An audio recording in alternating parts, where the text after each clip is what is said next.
ਵਾਹਿਗੁਰੂ जी का खालसा वाहिगुरू जी की फतेह। पिछले एपीसोड्स ਦੇ ਵਿੱਚ ਮੈਂ ਤੁਹਾਨੂੰ ਮਨੀ ਮਾਜਰੇ ਦੇ ਕਿਲੇ ਬਾਰੇ ਦੱਸਿਆ, ਬੜੈਲ ਦੇ ਕਿਲੇ ਬਾਰੇ ਦੱਸਿਆ। ਇਹ ਦੋਨੋਂ ਕਿਲੇ ਚੰਡੀਗੜ੍ਹ ਸ਼ਹਿਰ ਦੇ ਵਿੱਚ ਅੱਜ ਵੀ ਮੌਜੂਦ ਖੜੇ ਨੇ।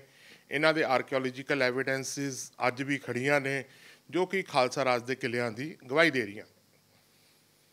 ਸੈਕਟਰ 45 ਦੇ ਵਿੱਚ ਹੈਗਾ ਬੜੈਲ ਦਾ ਕਿਲਾ, ਸੈਕਟਰ 13 ਮਨੀ ਮਾਜਰੇ ਦੇ ਵਿੱਚ ਹੈਗਾ ਮਨੀ ਮਾਜਰਾ ਦਾ ਕਿਲਾ।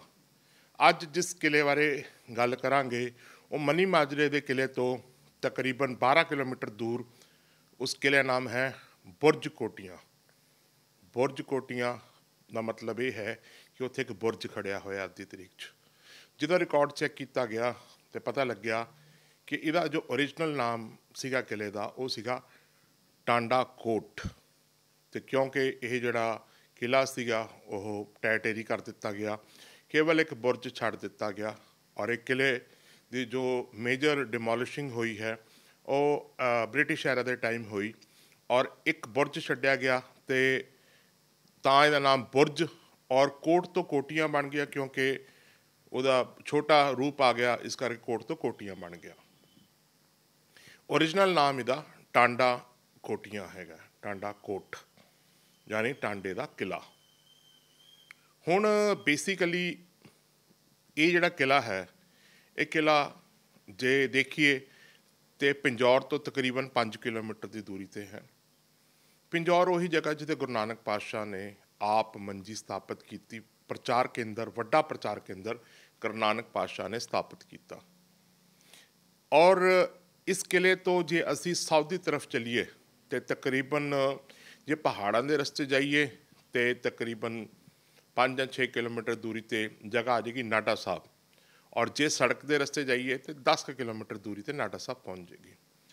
नाडा साहब वो जगह जो भाई नाडू शाह लबाणे नाल रिलेटेड है। तो 1689 ਦੇ ਵਿੱਚ गुरु गोबिंद सिंह महाराज जो पौटा साहब तो ਭਗਾਣੀ ਦੀ ਯੁੱਧ ਤੋਂ ਬਾਅਦ ਵਾਪਸ ਅਨੰਦਪੁਰ ਸਾਹਿਬ ਨੂੰ ਚੱਲੇ ਨੇ ਤੇ ਇੱਕ ਰਾਤ ਦਾ ਪੜਾਅ ਉਹਨਾਂ ਦਾ ਭਾਈ ਨਾਡੂ ਸ਼ਾਹ ਲਬਾਣੇ ਹੋਣਾ ਕੋਲ ਵੀ ਹੈ ਔਰ ਜਿੱਥੇ ਅੱਜ ਮੌਕੇ ਦੇ ਉੱਪਰ ਗੁਰਦੁਆਰਾ ਨਾਡਾ ਸਾਹਿਬ ਮੌਜੂਦ ਹੈਗਾ। ਹੋਰ ਕੋਕ ਕੀਤੀ ਗਈ, ਚੈੱਕ ਕੀਤਾ ਗਿਆ ਤੇ ਪਤਾ ਲੱਗਿਆ ਕਿ ਜਿੱਥੇ ਮੌਜੂਦਾ ਗੁਰਦੁਆਰਾ ਸਾਹਿਬ ਹੈ ਇਹ ਵੀ ਗੁਰੂ ਨਾਨਕ ਸਾਹਿਬ ਦੀ ਸਥਾਪਿਤ ਮੰਜੀ ਸੀਗੀ। ਤੇ ਇਹਦੇ ਨਾਲ ਹੀ ਇੱਕ ਪਿੰਡ ਹੈਗਾ ਚੌਂਕੀ, ਨਾਡੇ ਦੇ ਨਾਲ ਹੀ ਪਿੰਡ ਹੈਗਾ ਚੌਂਕੀ ਜਿਹਦੇ 100% ਵਣਜਾਰੇ ਵਸਦੇ ਨੇ।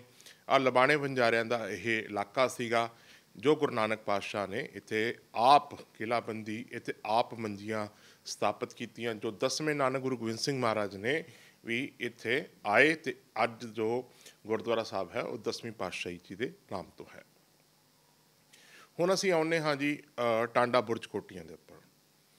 ਟਾਂਡਾ ਬੁਰਜ ਕੋਟੀਆਂ ਜੋ ਕਿ ਬਿਲਕੁਲ ਪੰਜੌਰ ਦੇ ਨੇੜੇ ਬਿਲਕੁਲ ਇਹ ਜੋ ਕਿਲਾ ਹੈ ਇਹਦੀ ਲੋਕੇਸ਼ਨ ਇੱਕ ਪਹਾੜੀ ਦੇ ਉੱਪਰ ਹੈ, ਘੱਗਰ ਦਰਿਆ ਦੇ ਬਿਲਕੁਲ ਕਿਨਾਰੇ। ਔਰ ਦੂਜੀ ਪਹਾੜੀ 'ਤੇ ਵੀ ਇੱਕ ਕਿਲਾ ਹੈ। ਦੋਨਾਂ ਪਹਾੜੀਆਂ ਦੇ ਵਿੱਚੋਂ ਮੈਡੀਵਲ ਟ੍ਰੇਡ ਰੂਟ ਜੋ ਕਿ GT ਰੋਡ ਅੰਬਾਲੇ ਤੋਂ ਟੁੱਟ ਕੇ ਔਰ ਪਹਾੜਾਂ ਵੱਲ ਨੂੰ ਤੁਰਦਾ ਹੈ ਜੋ ਸ਼ਿਮਲੇ ਦੀ ਪਹਾੜੀਆਂ ਵੱਲ ਨੂੰ, ਇਹ ਮੈਡੀਵਲ ਟ੍ਰੇਡ ਰੂਟ ਇਹਨਾਂ ਦੋਨਾਂ ਪਹਾੜੀਆਂ ਦੇ ਵਿੱਚੋਂ ਐਂਟਰ ਕਰਦਾ ਹੈ। ਇਹਨਾਂ ਦੋਨਾਂ ਪਹਾੜੀਆਂ ਦੇ ਉੱਪਰ ਇਹ ਕਿਲੇ ਨੇ ਔਰ ਇਹ ਜਿਹੜਾ ਪੈਸੇਜ ਹੈ ਇਹ ਬੜਾ ਨੈਰੋ ਹੈ ਕਿਉਂਕਿ ਦੋ ਤਰਫ ਪਹਾੜੀਆਂ ਘੱਗਰ ਦਰਿਆ ਅਤੇ ਇੱਕ ਸਿਰਫ ਸੜਕ ਨਿਕਲਣ ਦੀ ਜਗ੍ਹਾ ਹੈ। ਔਰ ਜੇ ਅਸੀਂ ਇਹਨੂੰ ਸਟ੍ਰੈਟੇਜਿਕ ਲੋਕੇਸ਼ਨ ਬੜੀ ਇੰਪੋਰਟੈਂਟ ਹੈ ਫਰੋਮ ਦਾ ਮਿਲਟਰੀ ਵਾਰਫੇਅਰ ਕਿਉਂਕਿ ਜਿਹੜੀ ਵੀ ਕੋਈ ਫੌਜ ਆਉਣੀ ਹੈਗੀ ਹੈ ਉਹ ਇਸੀ ਰਸਤੇ ਦੇ ਥਰੂ ਐਂਟਰ ਕਰਨੀ ਹੈ। ਅਤੇ ਜੇ ਇਹਨਾਂ ਦੋਨਾਂ ਪਹਾੜੀਆਂ ਦੇ ਉੱਪਰ ਕਿਲੇ ਜੋ ਕਿ ਅੱਜ ਵੀ ਜਿਨ੍ਹਾਂ ਦੇ ਰੈਮੀਨੈਂਟਸ ਮੌਜੂਦ ਨੇ ਅਤੇ ਇਸ ਗੱਲ ਦੀ ਗਵਾਹੀ ਦੇ ਰਹੇ ਨੇ ਕਿ ਇਹ ਜਿਹੜੇ ਪਹਾੜੀਆਂ ਦੇ ਵਿੱਚ ਮੁਗਲ ਫੌਜ ਦੇ ਵੜਨ ਦੇ ਜੋ ਰਸਤੇ ਸੀਗੇ ਉਹਦੇ ਉੱਪਰ ਕਿਲਾਬੰਦੀ ਕਰ ਦਿੱਤੀ ਗਈ ਸੀਗੀ ਤਾਂ ਕਿ ਮੁਗਲ ਫੌਜ ਜੋ ਕਿ ਪੰਜੌਰ ਦਾ ਦੂਨ ਦਾ ਇਲਾਕਾ ਉਹਦੇ ਵਿੱਚ ਨਾ ਵੜ ਸਕੇ। ਬੜੀ ਵੱਡੀ ਸਟ੍ਰੈਟਜੀ ਸੀ ਜੀ। ਔਰ ਪਲਾਨ ਇਹੀ ਗੱਲ ਹੈ ਕਿ ਸਾਰਾ ਪਲਾਨ ਗੁਰੂ ਨਾਨਕ ਪਾਤਸ਼ਾਹ ਦਾ ਹੈ। ਔਰ ਸਾਡੇ ਜਿਹੜੇ ਇਤਿਹਾਸਕਾਰ ਨੇ ਉਹਨਾਂ ਨੇ ਅੱਜ ਤੱਕ ਜਿੰਨੀ ਵੀ ਚਾਹੇ ਉਹ ਜਰਨੈਲ ਬੰਦਾ ਸਿੰਘ ਬਹਾਦਰ ਅਤੇ ਹਿਸਟਰੀ ਹੈ ਅਤੇ ਚਾਹੇ ਉਹ ਪਹਿਲੇ ਸਿੱਖ ਇਤਿਹਾਸ ਹੈ ਜੋ ਗੁਰੂ ਸਾਹਿਬਾਨ ਨਾਲ ਕਨੈਕਟਡ ਹੈ ਉਹ ਬੇਸਿਕਲੀ ਉਹਦੇ ਵਿੱਚ ਆਰਕੀਓਲੋਜੀਕਲ ਐਵੀਡੈਂਸਿਸ ਫੋਰਟੀਫਿਕੇਸ਼ਨ ਆਰਕੀਟੈਕਟ ਉਹ ਕੰਸੀਡਰ ਹੀ ਨਹੀਂ ਕੀਤਾ। ਔਰ ਜਦੋਂ ਅਸੀਂ ਆਰਕੀਓਲੋਜੀਕਲ ਐਵੀਡੈਂਸਿਸ ਨੂੰ ਕੰਸੀਡਰ ਨਹੀਂ ਕਰਦੇ ਤੇ ਸਾਡਾ ਤਾਂ ਜਿਹੜਾ ਇਤਿਹਾਸ ਜਿਹਨੂੰ ਅਸੀਂ ਪ੍ਰਾਇਮਰੀ ਸੋਰਸ ਅਸੀਂ ਲੈ ਰਹੇ ਹਾਂ, ਉਹ ਤਾਂ ਪਰਸ਼ੀਅਨ ਸੋਰਸਿਸ ਨੇ ਜੋ ਕਿ ਹੋਰਾਂ ਨੇ ਲਿਖੇ, ਅਸੀਂ ਆਪ ਤਾਂ ਲਿਖੇ ਨਹੀਂ ਉਹ। ਉਹਨਾਂ ਨੇ ਸਾਡਾ ਇਤਿਹਾਸ ਕਿਉਂ ਲਿਖਣਾ ਸੀ? ਜੋ ਲਿਖਿਆ ਵੀ ਉਹ ਅੱਧਾ ਅਧੂਰਾ ਲਿਖਿਆ, ਔਰ ਜੋ ਲਿਖਿਆ ਵੀ ਉਹ ਗਲਤ ਲਿਖਿਆ, ਔਰ ਜੋ ਲਿਖਿਆ ਵੀ ਉਹ ਸਿੱਖਾਂ ਵਾਸਤੇ ਇੱਕ ਡੈਰੋਗੇਟਰੀ ਲੈਂਗੁਏਜ ਵੀ ਇਸਤੇਮਾਲ ਕੀਤੀ ਗਈ, ਅਤੇ ਕਰੈਕਟ ਇਨਫੋਰਮੇਸ਼ਨ ਤਾਂ ਉਹ 'ਚੋਂ ਡਰਾ ਹੀ ਨਹੀਂ ਹੋਣੀ ਸੀਗੀ। ਔਰ ਜੇ ਅਸੀਂ ਉਸ ਇਨਫੋਰਮੇਸ਼ਨ ਨੂੰ ਸਹੀ ਤਰੀਕੇ ਨਾਲ ਡਰਾ ਕਰਨਾ ਚਾਹੁੰਦੇ ਹਾਂ, ਅਤੇ ਸਾਨੂੰ ਜੇ ਤੁਸੀਂ 9ਵੀਂ ਕਲਾਸ 10ਵੀਂ ਕਲਾਸ ਦੇ ਬੱਚੇ ਦੀ ਇੱਕ ਬੁੱਕ ਵੀ ਚੱਕ ਕੇ ਦੇਖ ਲਓਗੇ, ਉਹ ਕਹਿੰਦੇ ਇਤਿਹਾਸ ਦੇ 3 ਸਰੋਤ ਨੇ: ਆਰਕੀਓਲੋਜੀਕਲ ਐਵੀਡੈਂਸਿਸ, ਪ੍ਰਾਇਮਰੀ ਸੋਰਸਿਸ ਜੋ ਕਿ ਉਸ ਟਾਈਮ ਦੇ ਕੰਟੈਂਪਰੇਰੀ ਸੋਰਸਿਸ ਨੇ, ਚਾਹੇ ਉਹ ਭੱਟਵਈਆਂ ਨੇ ਅਤੇ ਚਾਹੇ ਉਹ ਪਰਸ਼ੀਅਨ ਸੋਰਸਿਸ ਨੇ, ਚਾਹੇ ਕੋਈ ਹੋਰ ਰਾਈਟਰ ਲਿਖ ਰਿਹਾ ਹੈ ਉਸ ਟਾਈਮ ਮੌਕੇ ਦੇ ਉੱਪਰ, ਸੈਕੰਡਰੀ ਸੋਰਸਿਸ ਜੋ ਕਿ ਬਾਅਦ ਦੇ ਵਿੱਚ ਉਸ ਪੂਰੇ ਹਿਸਟਰੀ ਨੂੰ ਪ੍ਰੋਸੈਸ ਕੀਤਾ ਗਿਆ, ਇਤਿਹਾਸਕਾਰਾਂ ਨੇ ਫਿਰ ਆਪਣੇ ਹਿਸਾਬ ਨਾਲ ਐਨਾਲਿਸਿਸ ਕਰਕੇ ਹਿਸਟਰੀ ਲਿਖੀ।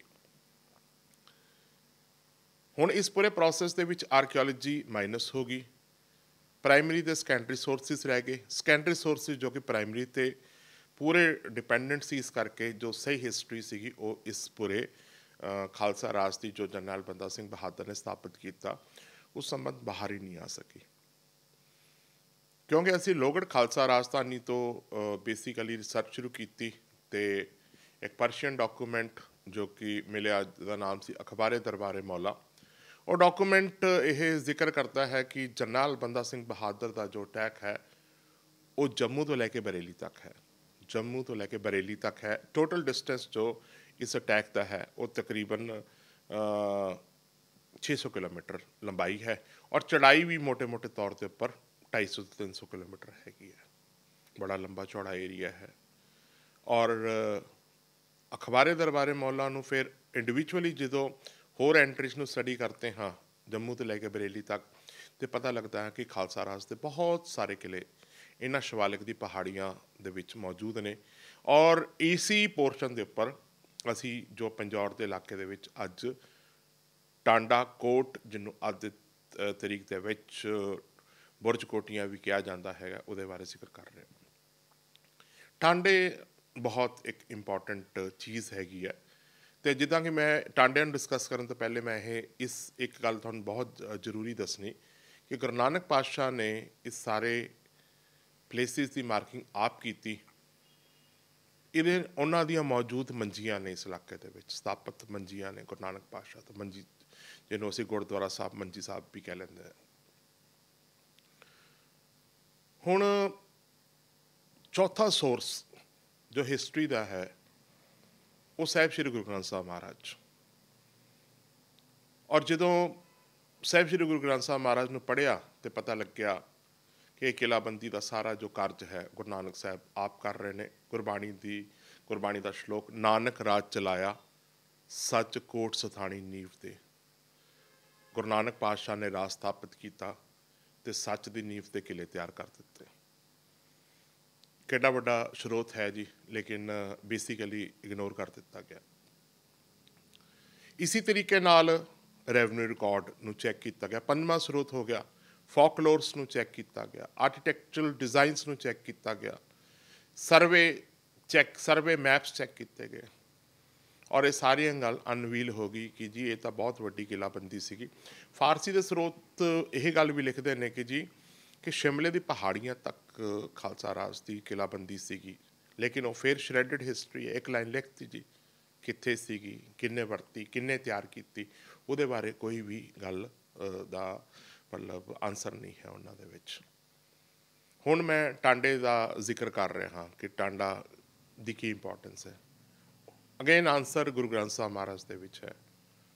ਭਗਤ ਰਵਿਦਾਸ ਜੀ ਮਹਾਰਾਜ ਦਾ ਸ਼ਲੋਕ, ਕਹੋ ਵਣਜਾਰੋ ਰਾਮ ਕੋ ਮੇਰਾ ਟਾਂਡਾ ਲਾਧਿਓ ਜਾਏ ਰੇ, ਹੋ ਵਣਜਾਰੋ ਰਾਮ ਕੋ ਸਹਿਜ ਕਰੂ ਵਪਾਰ। ਕਬੀਰ ਸਾਹਿਬ, ਭਗਤ ਕਬੀਰ ਸਾਹਿਬ ਜੀ ਵੀ ਟਾਂਡਿਆਂ ਦਾ ਜ਼ਿਕਰ ਕਰਤੇ हैं। चलो बणजारो हाथ झाड़ पूंजी हरनी पंज टूट दै दिस टांडो गियो फूट। तो जिथे जिथे अल्टीमेटली गुरु नानक पातशाह की विजिट है उत्थे उत्थे टांडे भी ने। और जो बहुत रिसर्च की गई तो पता लग गया कि गुरु नानक पातशाह इन्हां टांडियां दे रस्ते राही इन्हां दुनिया के कोने कोने विच गए। तो इन्हां टांडियां ने ही गुरु नानक पातशाह का जिहड़ा फलसफा सी ਦੁਨੀਆ ਦੇ ਕੋਨੇ-ਕੋਨੇ 'ਚ ਲੈ ਗਏ, ਜੋ ਕਿ ਇਹ ਜਿਹੜੇ ਵਣਜਾਰੇ ਸਿੱਖ ਸੀਗੇ ਮਸੰਦ ਵੀ ਗੁਰੂ ਨਾਨਕ ਪਾਤਸ਼ਾਹ ਦੇ ਰਹੇ, ਜਿਨ੍ਹਾਂ ਨੇ ਗੁਰੂ ਨਾਨਕ ਪਾਤਸ਼ਾਹ ਦੇ ਇਸ ਪੂਰੇ ਮਿਸ਼ਨ, ਹਲੀਮੀ ਰਾਸ ਦੇ ਮਿਸ਼ਨ, ਸੱਚ ਦੇ ਸਿਧਾਂਤ ਨੂੰ ਦੁਨੀਆ ਦੇ ਕੋਨੇ-ਕੋਨੇ ਵਿੱਚ ਪਹੁੰਚਾਇਆ। ਲੇਕਿਨ ਟਾਈਮ ਦੇ ਨਾਲ ਇਹ ਗੱਲ ਬਿਲਕੁਲ ਸਾਫ਼ ਕਰ ਦਿੱਤੀ ਗਈ, ਉਡਾ ਦਿੱਤੀ ਗਈ। ਹੁਣ ਜਿਹੜਾ ਟਾਂਡੇ ਨੇ ਪਿੰਜੌਰ ਦੇ ਕੋਲ, ਬੜੇ ਸਾਰੇ ਟਾਂਡੇ ਨੇ ਜੀ, ਜੇ ਇੱਕ ਅੱਧਾ ਹੁੰਦਾ ਫਿਰ ਵੀ ਗੱਲ ਸੀਗੀ। ਜਿੱਦਾਂ ਟਾਂਡਾ ਜੋਲੂਵਾਲ, ਟਾਂਡਾ ਕਰਨਪੁਰ, ਟਾਂਡਾ ਕਿਰਤਪੁਰ ਸਾਹਿਬ ਅਨੰਦਪੁਰ ਸਾਹਿਬ ਕੋਲ ਵੀ ਹੈ, ਅਤੇ ਟਾਂਡੇ ਦਾ ਨਾਮ ਵੀ ਕਿਰਤਪੁਰ ਸਾਹਿਬ ਪਿੰਜੌਰ ਦੇ ਵਿੱਚ, ਟਾਂਡਾ ਕਿਰਤਪੁਰ, ਟਾਂਡਾ ਮੋਲੂਵਾਲਾ। ਹੋਰ ਵੀ ਵਣਜਾਰਿਆਂ ਦੇ ਪਿੰਡ ਨੇ ਜੀ ਇਸ ਇਲਾਕੇ ਦੇ ਵਿੱਚ, ਜਿੱਦਾਂ ਕਿ ਜੀ ਹੈਗਾ ਜੀ ਨਵਾਂ ਨਗਰ, ਛੀਵਾ, ਕੋਕਰਾ, ਮਾਧੇਵਾਲ, ਸ਼ਾਹਪੁਰ, ਖੋਲ ਫਤਿਹ ਸਿੰਘ, ਪ੍ਰੇਮਪੁਰਾ, ਟੱਪਰੀਆਂ, ਗੜੀਆਂ, ਮੋਲੇਵਾਲੀ, ਇਸਲਾਮ ਨਗਰ, ਈਸਰ ਨਗਰ, ਪਿੰਜੌਰ ਚੌਂਕੀ, ਨਾਡਾ, ਸਵਰਾਜ ਨਗਰ, ਸੰਦੌਲੀ, ਹਰ ਰਾਏਪੁਰ। ਹੁਣ ਹਰ ਰਾਏਪੁਰ ਬੜਾ ਇੰਪੋਰਟੈਂਟ ਹੈ ਜੀ। ਗੁਰੂ ਹਰ ਰਾਏ ਸਾਹਿਬ ਇਸ ਇਲਾਕੇ ਦੇ ਵਿੱਚ ਤਕਰੀਬਨ 13 ਸਾਲ 1645 ਤੋਂ ਲੈ ਕੇ 1658 ਤੱਕ 2200 ਘੁੜਸਵਾਰਾਂ ਨਾਲ ਇਸ ਇਲਾਕੇ 'ਚ ਰਹੇ, ਔਰ ਇੱਥੇ ਬੜੇ ਸਾਰੇ ਪਿੰਡ ਨੇ, ਜਿੱਦਾਂ ਕਿ ਨਾਨਕਪੁਰ ਦੇ ਵਿੱਚ ਵੀ ਜਿਹੜੀ ਪਟਵਾਰੀ ਦੇ ਰਿਕਾਰਡ ਦੇ ਵਿੱਚ, ਜਿਹਦੇ ਵਿੱਚ ਜਮ੍ਹਾਂਬੰਦੀ ਦੇ ਵਿੱਚ ਗੁਰੂ ਹਰ ਰਾਏ ਸਾਹਿਬ ਦੀ ਐਂਟਰੀ ਮਿਲ ਜਾਂਦੀ ਹੈ, ਅਤੇ ਪਿੰਡਾਂ ਦਾ ਨਾਮ ਹੀ ਰਾਏਪੁਰ। ਔਰ ਤੁਸੀਂ ਹੋਰ ਵਣਜਾਰਿਆਂ ਦਾ ਪਿੰਡਾਂ ਦਾ ਨਾਮ ਦੱਸਦਾ, ਤੁਹਾਨੂੰ ਆਪ ਅੰਦਾਜ਼ਾ ਲਾਉਣਾ ਹੈਗਾ ਕਿ ਬੇਸਿਕਲੀ ਇਹਨਾਂ ਦਾ ਗੁਰੂ ਸਾਹਿਬਾਨ ਨਾਲ ਕਿੱਦਾਂ ਕਨੈਕਸ਼ਨ ਹੈ। ਗੁਰੂ ਮਾਜਰਾ, ਗੁਰੂ ਕਾ ਬਾਗ ਵਣਜਾਰਿਆਂ ਦਾ ਪਿੰਡ ਦੇਖੋ ਜੀ, ਰਾਮਨਗਰ, ਖੋਲੀ, ਨਾਨਕਪੁਰ ਪਿੰਡ ਦਾ ਨਾਮ, ਜਿਸ 'ਚ ਵਣਜਾਰੇ, ਨਾਨਕਪੁਰ ਅਤੇ ਭਗਵਾਨਪੁਰ। ਇਹ ਸਾਰੇ ਇਲਾਕੇ 'ਚ ਪਿੰਡਾਂ ਦੇ ਨਾਮ ਨੇ, ਜੋ ਕਿ ਮੇਰੇ ਸਾਥੀ ਨੇ ਜੋ ਕਿ ਪਿੰਜੌਰ 'ਚ ਰਹਿੰਦੇ ਨੇ, ਮੈਂ ਉਹਨਾਂ ਤੋਂ ਇਹ ਜਾਣਦਾ ਰਹਿੰਦਾ, ਇਹਨਾਂ ਪਿੰਡਾਂ 'ਚ ਗਿਆ ਵੀ, ਇਹ ਨਾਮ ਗ੍ਰੈਜੂਅਲੀ ਇਕੱਠੇ ਕੀਤੇ ਔਰ ਇਹ ਤੁਹਾਡੇ ਸਾਹਮਣੇ ਰੱਖ ਰਹੇ ਨੇ।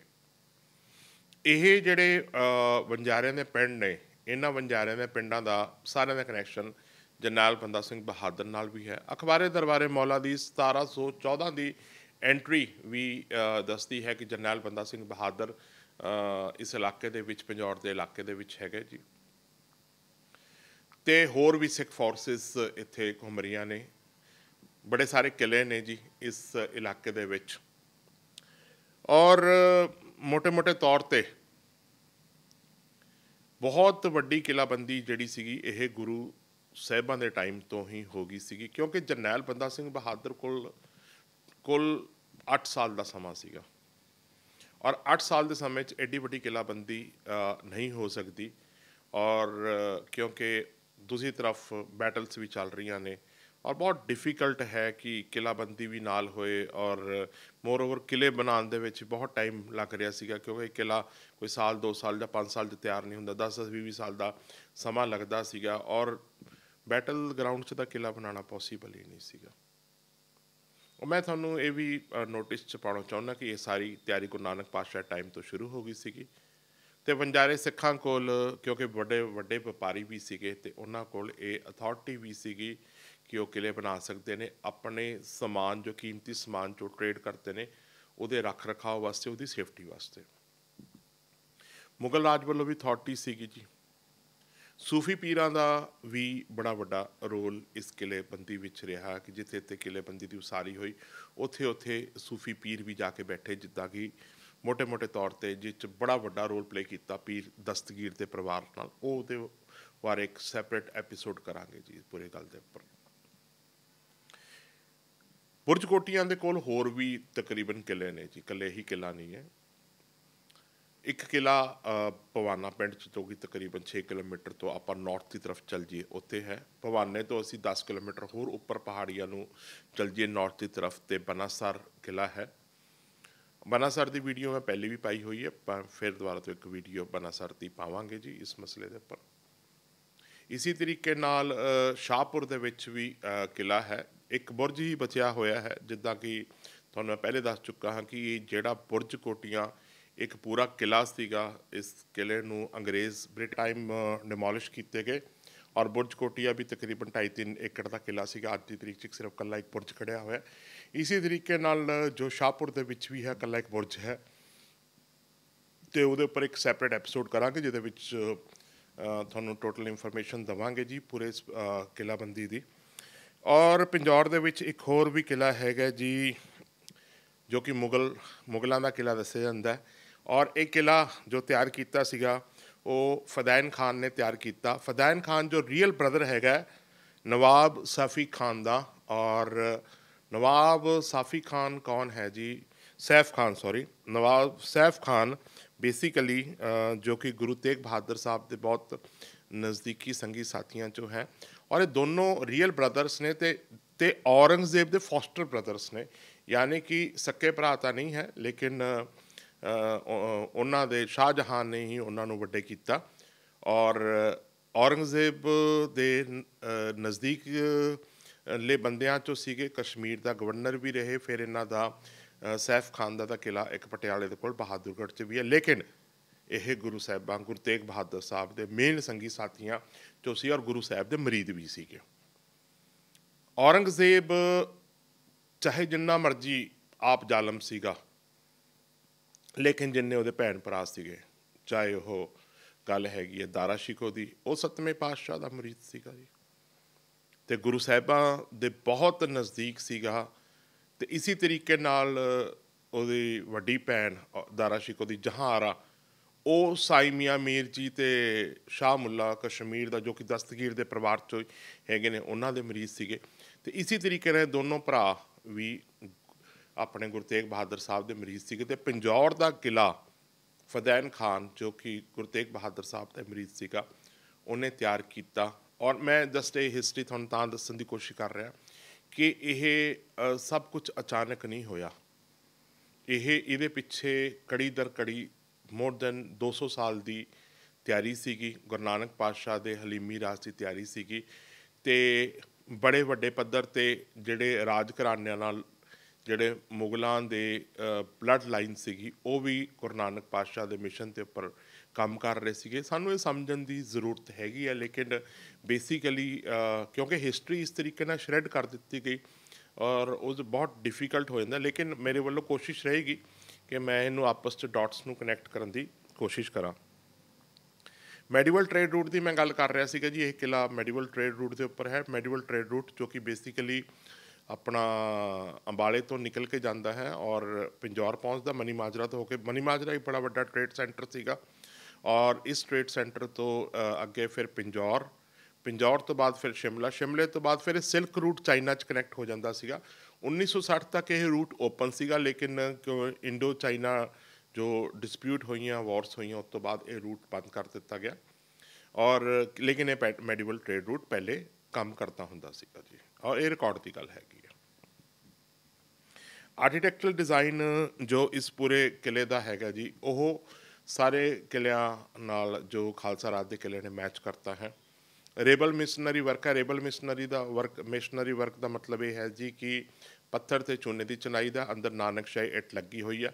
ਉਹੋ ਹੀ 3 ਪੈਰਾਪਿਟਸ ਦਾ ਕੰਸੈਪਟ ਹੈ। ਪੈਰਾਪਿਟਸ ਬੋਲਦੇ ਆ ਜੀ ਜਿਹੜੀਆਂ ਗੋਲੀਆਂ ਜਿਹੜੇ ਫਾਇਰ ਕਰਨ ਵਾਸਤੇ ਜਿਹੜੇ ਹੋਲਸ ਤਿਆਰ ਕੀਤੇ ਜਾਂਦੇ ਸੀ, ਉਹਨੂੰ ਅੰਗਰੇਜ਼ੀ 'ਚ ਪੈਰਾਪਿਟ ਕਹਿੰਦੇ ਨੇ। ਔਰ ਇੱਕ ਬੰਦਾ, ਇੱਕ ਖਾਲਸਾ ਫੌਜੀ 3 ਮਸਕਟਸ ਕਹਿੰਦੇ ਬੰਦੂਕ ਨੂੰ, ਲੰਬੀਆਂ ਜਿਹੜੀਆਂ ਬੰਦੂਕਾਂ ਜਿਹੜੀਆਂ 6 ਫੁੱਟੀਆਂ ਹੁੰਦੀਆਂ ਸੀਗੀਆਂ, ਉਹਨੂੰ ਮਸਕਟਸ ਕਹਿੰਦੇ ਸੀਗੇ।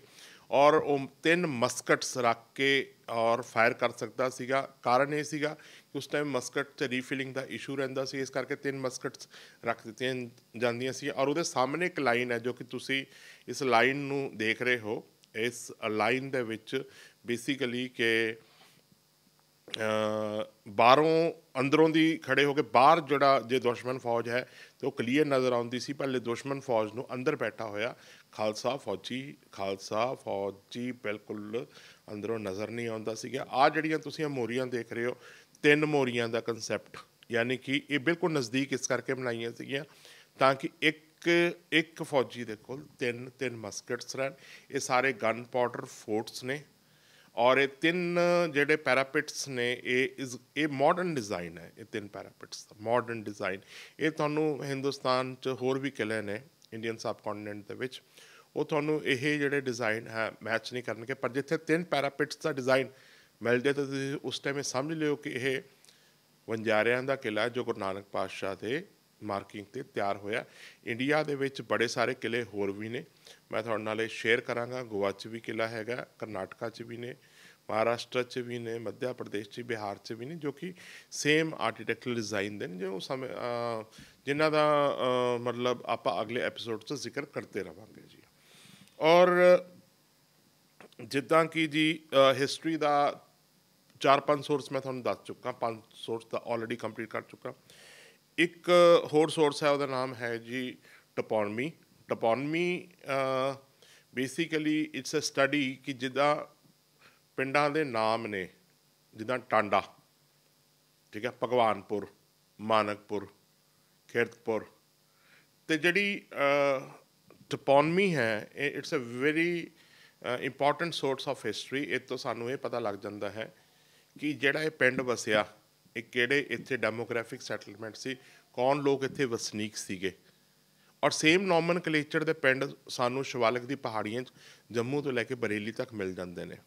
ਸੇਮ ਨੋਮਨਕਲੇਚਰ ਦੇ ਪਿੰਡ ਕੀਰਤਪੁਰ ਸਾਹਿਬ ਅਨੰਦਪੁਰ ਸਾਹਿਬ ਕੋਲ ਹੈ, ਔਰ ਇੱਕ ਕੀਰਤਪੁਰ ਪੰਜੌਰ 'ਚ ਹੈ, ਇੱਕ ਕੀਰਤਪੁਰ ਸਾਨੂੰ ਬਰੇਲੀ 'ਚ ਕੋਲ ਵੀ ਮਿਲ ਜਾਏਗਾ। ਇਸ ਤਰੀਕੇ ਨਾਲ ਬੜੇ ਬਿਜਨੌਰ, ਇਨਫੈਕਟ ਬਿਜਨੌਰ ਸ਼ਹਿਰ ਦੇ ਬਿਲਕੁਲ ਨੇੜੇ ਕੀਰਤਪੁਰ ਵੀ ਹੈ। ਇਸ ਤਰੀਕੇ ਨਾਲ ਸਾਨੂੰ ਕਈ ਨੋਮਨਕਲੇਚਰ ਦੇ ਜਿਹੜੇ ਪਿੰਡ ਹੈਗੇ ਉਹ ਮਿਲ ਜਾਣਗੇ। ਔਰ ਇਸੀ ਟੈਕਨੋਲੋਜੀ ਨੂੰ ਅਸੀਂ ਮੁੱਖ ਤੌਰ 'ਤੇ ਕਲੀਓਮੈਟ੍ਰਿਕਸ ਟੈਕਨੀਕਸ, ਜੋ ਕਿ ਮਾਡਰਨ ਟੈਕਨੀਕਸ ਨੇ ਹਿਸਟਰੀ ਦੇ ਉੱਪਰ ਪ੍ਰੋਪਰ ਰਿਸਰਚ ਕਰਨ ਵਾਸਤੇ, ਉਹ ਯੂਜ਼ ਕਰ ਰਹੇ ਹਾਂ। ਸਾਰੇ ਡਾਟੇ ਨੂੰ ਕਿਊਮੂਲੇਟ ਕਰਦੇ ਹਾਂ, ਕਿਊਮੂਲੇਟ ਕਰਕੇ ਪ੍ਰੋਸੈਸ ਕਰਦੇ ਹਾਂ, ਤਾਂ ਕਿ ਜੋ ਸੱਚ ਹੈ ਉਸ ਸੱਚ ਦਾ ਬਖਾਨ ਕੀਤਾ ਜਾ ਸਕੇ। ਔਰ ਟਾਂਡਾ ਜੋ ਹੈਗਾ ਕੋਟ ਬੁਰਜ ਕੋਟੀਆ ਦਾ ਮੌਜੂਦਾ ਨਾਮ ਹੈਗਾ। ਕਦੀ ਆਉਂਦੇ ਜਾਂਦੇ ਪਿੰਜੌਰ ਜਾਓ ਅਤੇ ਜ਼ਰੂਰ ਇਸ ਕਿਲ੍ਹੇ ਨੂੰ ਦੇਖ ਕੇ ਜਾਣਾ ਜੀ, ਤੁਹਾਨੂੰ ਸੜਕ ਤੋਂ ਹੀ ਨਜ਼ਰ ਆ ਜਾਏਗਾ। ਔਰ ਮੇਰੀ ਇੱਕ ਰਿਕੁਐਸਟ ਹੈ ਕਿ ਇਹ ਜੋ ਵੀਡੀਓ ਹੈ ਇਹਨੂੰ ਕਾਇੰਡਲੀ ਵੱਧ ਤੋਂ ਵੱਧ ਸ਼ੇਅਰ ਕਰੋ, ਤਾਂ ਕਿ ਵੱਧ ਤੋਂ ਵੱਧ ਲੋਕਾਂ ਤੱਕ ਇਹ ਇਨਫੋਰਮੇਸ਼ਨ ਪਹੁੰਚੇ, ਤਾਂ ਕਿ ਜੋ ਸੱਚ ਹੈ ਸਿੱਖ ਇਤਿਹਾਸ ਦਾ, ਉਹ ਸਿੱਖ ਇਤਿਹਾਸ ਦਾ ਡਾਕੂਮੈਂਟੇਸ਼ਨ ਕੀਤਾ ਜਾ ਸਕੇ। ਵੱਧ ਤੋਂ ਵੱਧ ਇਹਦੇ ਬਾਰੇ ਬੁੱਕਸ ਆਉਣ, ਵੱਧ ਤੋਂ ਵੱਧ ਇਹਦੇ ਉੱਪਰ ਹੋਰ ਸਿੱਖ ਸਕਾਲਰਸ ਇਹਦੇ ਉੱਪਰ ਕੰਮ ਕਰਨ, ਵੱਧ ਤੋਂ ਵੱਧ ਸਿੱਖ ਸੰਗਤ ਆਪ ਵੀ ਇਹਦੇ ਉੱਪਰ ਕੰਮ ਕਰੇ। ਔਰ ਮੇਰਾ ਇਸੇ ਕਰਕੇ ਰਿਕੁਐਸਟ ਹੈ ਕਿ ਇਸ ਵੀਡੀਓ ਨੂੰ ਸ਼ੇਅਰ ਕਰੋ, ਲਾਈਕ ਵੀ ਕਰੋ, ਔਰ ਚੈਨਲ ਨੂੰ ਸਬਸਕ੍ਰਾਈਬ ਵੀ ਜ਼ਰੂਰ ਕਰੋ। ਵਾਹਿਗੁਰੂ ਜੀ ਕਾ ਖਾਲਸਾ, ਵਾਹਿਗੁਰੂ ਜੀ ਕੀ ਫਤਿਹ।